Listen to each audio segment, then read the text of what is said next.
रूस की United aircraft corporation ने प्रौद्योगिकी हस्तांतरण का बड़ा ऑफर दे दिया है, जिसमें लाइसेंस प्राप्त उत्पादन, भारतीय उद्योग की अधिकतम भागीदारी और यहां तक कि HAL का कार्यक्रम में मदद की बात भी शामिल है। अब सवाल यह है कि क्या भारत Su-57 खरीद कर अमेरिका को बताएगा कि रूस से दोस्ती तोड़ने के सपने भूल जाओ, और क्या रूस से Su-57 लेकर भारत चीन को संदेश देगा कि जमीन हो या फिर आसमान, भारत से पंगा पड़ेगा महंगा। और कश्मीर में आतंकियों को भेजने वाले पाकिस्तान को क्या पता चलेगा कि अब अगर भारत ने ऑपरेशन सिंदूर 2.0 किया तो 114 राफेल के साथ 5वीं पीढ़ी का लड़ाकू विमान Su-57 पाकिस्तानी आतंकी ठिकानों को जमीन के अंदर हमेशा हमेशा के लिए गाड़ देगा। और क्या भारत 114 राफेल के बाद Su-57 को अपनाएगा? तो चलिए जानते हैं इन सवालों के जवाब इस एपिसोड में।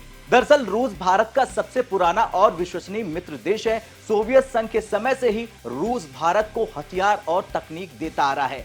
साल 1960 के दशक में MiG-21 से शुरू हुआ यह सफर आज सुखोई Su-30 MKI तक पहुंच चुका है। रूस ने कभी भारत को धोखा नहीं दिया है, चाहे वो 1971 की जंग हो या शीत युद्ध का दौर। आज भी भारत की 60% से ज्यादा सैन्य साजो सामान रूसी मूल के हैं। और हाल की खबरों से पता चल रहा है कि यूनाइटेड एयरक्राफ्ट कॉरपोरेशन के मुख्य कार्यकारी अधिकारी वादिम बादेखा ने कह दिया है कि भारत के साथ तकनीकी परामर्श उन्नत चरण में है Su-57 के लिए। वे Su-57 के निर्यात संस्करण को हिंदुस्तान एरोनॉटिक्स लिमिटेड की सुविधा में उत्पादित करने की बात भी कह रहे हैं, जहां पहले Su-30 MKI बन रहा है। रूस अधिकतम भारतीय उद्योग भागीदारी और प्रौद्योगिकी हस्तांतरण यानी कि TOT की पेशकश कर रहा है, ऑफर दे रहा है, जिसमें इंजन तक पहुंच, एवियोनिक्स, एकीकरण और बौद्धिक संपदा अधिकार शामिल है।